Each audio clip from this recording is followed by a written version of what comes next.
इस ट्यूटोरियल के अंदर हम लोग माइक्रोसॉफ्ट एक्सेस की डेटाबेस डिजाइनिंग को समझने की कोशिश करेंगे। बेसिकली अगर आप अपनी कंपनी के रिकॉर्ड की मैनेजमेंट करना चाहते हैं और अगर आप एक ऐसा प्रोग्राम चाहते हैं कि जिसमें आप तमाम रिकॉर्ड्स को मेंटेन कर सकें और एज पर रिक्वायरमेंट आप रिपोर्ट्स उसकी जनरेट कर सकें, आप उसके हवाले से रिकॉर्ड्स जो है वो ईमेल कर सकें, आप रिकॉर्ड की सर्चिंग कर सकें, आप सिक्योरिटी लेवल्स ऐड कर सकें और सबसे इम्पोर्टेंट ये कि अपनी डेटाबेस की या अपने रिकॉर्ड की प्रॉपर मैनेजमेंट कर सके। और ये सब काम आप बहुत ही कम कॉस्ट के अंदर, यानी जिसमें आपका पैसा बहुत ज्यादा खर्च ना हो और बहुत ज्यादा टाइम भी जिसमें खर्च ना हो, एक छोटी आसान और up to mark database design करना चाहते हैं तो मैं रिकमेंड करूंगा कि माइक्रोसॉफ्ट एक्सेस डेटाबेस पर आप काम जरूर करें, क्योंकि माइक्रोसॉफ्ट एक्सेस डेटाबेस को समझना और उस पर काम करना बहुत ही आसान है। और अगर कोई एक स्मॉल टू मीडियम लेवल की ऑर्गेनाइजेशन है या बिजनेस सेटअप है और वो अपने तमाम रिकॉर्ड मैनेजमेंट और रिकॉर्ड कीपिंग के लिए अगर डेटाबेस डिजाइन करना चाहती है तो वो एक्सेस को चूज कर सकती है। एक्सेस के डेवलपर्स मार्केट में आसानी से अवेलेबल हैं। एक्सेस के प्रोग्रामर, एक्सेस के ऑपरेटर, उसकी मैनेजमेंट करने वाले लोग, उसको यूज करने वाले लोग मार्केट में आसानी से अवेलेबल है। तो अगर कोई कंपनी निहायत ही कम कीमत पर और बहुत ही जल्दी इफेक्टिव डेटाबेस डिजाइन करना चाहती है तो वो माइक्रोसॉफ्ट एक्सेस को चूज कर सकती है। हम स्टार्ट करेंगे माइक्रोसॉफ्ट एक्सेस 2007। माइक्रोसॉफ्ट एक्सेस 2007 को ओपन करने के दो तरीके हम देखते हैं। पहला स्टार्ट ऑल प्रोग्राम, और यहां से माइक्रोसॉफ्ट ऑफिस के फोल्डर में जाकर माइक्रोसॉफ्ट ऑफिस एक्सेस 2007 को हम चूज करेंगे। हमारा एक्सेस प्रोग्राम लोड होगा। जबकि दूसरा तरीका स्टार्ट रन, और यहां पर हम लिख रहे हैं एक्सेस एंटर, हमारा माइक्रोसॉफ्ट प्रोग्राम स्टार्ट होगा।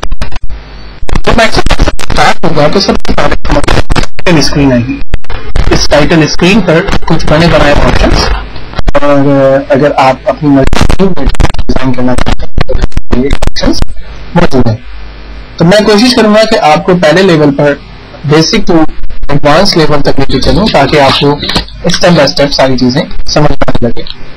तो इस पहले सेशन के अंदर हम लोग इस बात को समझने की कोशिश करते हैं कि जब भी आप एक डेटाबेस क्रिएट करना चाहेंगे तो इस ब्लैंक डेटाबेस के ऑप्शन में जाएंगे और यहां पर आने के बाद आप इस ब्लैंक डेटाबेस के ऑप्शन को सिलेक्ट करेंगे।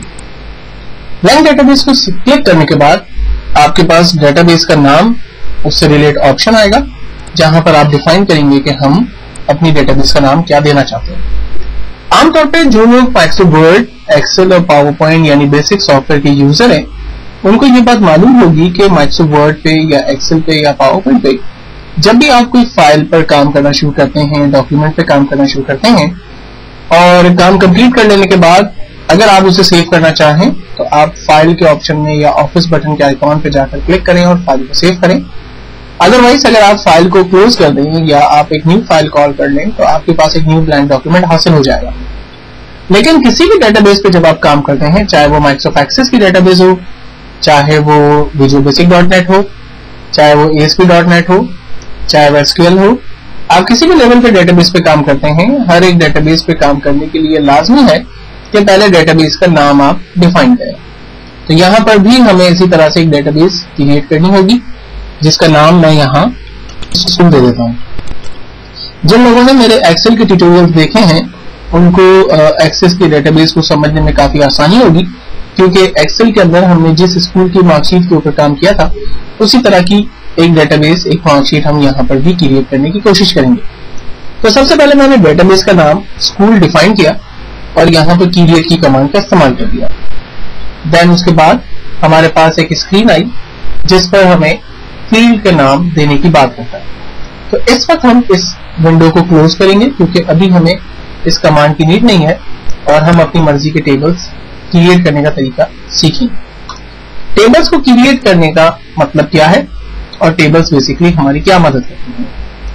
टेबल्स बेसिकली एक ऐसा प्लेटफॉर्म कि जिसके अंदर हम पर्टिकुलर टारगेटेड फील्ड्स ऐड करेंगे। मिसाल के तौर पर अगर मैं स्कूल से रिलेटेड एक मार्कशीट क्रिएट कर रहा हूं तो उस मार्कशीट के अंदर जो कॉमन फील्ड्स होंगी या कॉमन जो हेडिंग्स होंगी वो student ID, student complete name, यानी हम उसको first name, middle name, last name भी कर सकते हैं, स्टूडेंट के सब्जेक्ट नंबर, उसका टोटल रिजल्ट, परसेंटेज और ग्रेड, ये इसकी कॉमन फील्ड्स होंगी। इन तमाम कॉमन फील्ड्स को बेसिकली क्रिएट किया जाता है टेबल के अंदर। तो सबसे पहले हम टेबल डिजाइन के ऑप्शन में चले जाते हैं और यहां से हम एक टेबल क्रिएट करने की कोशिश करते हैं।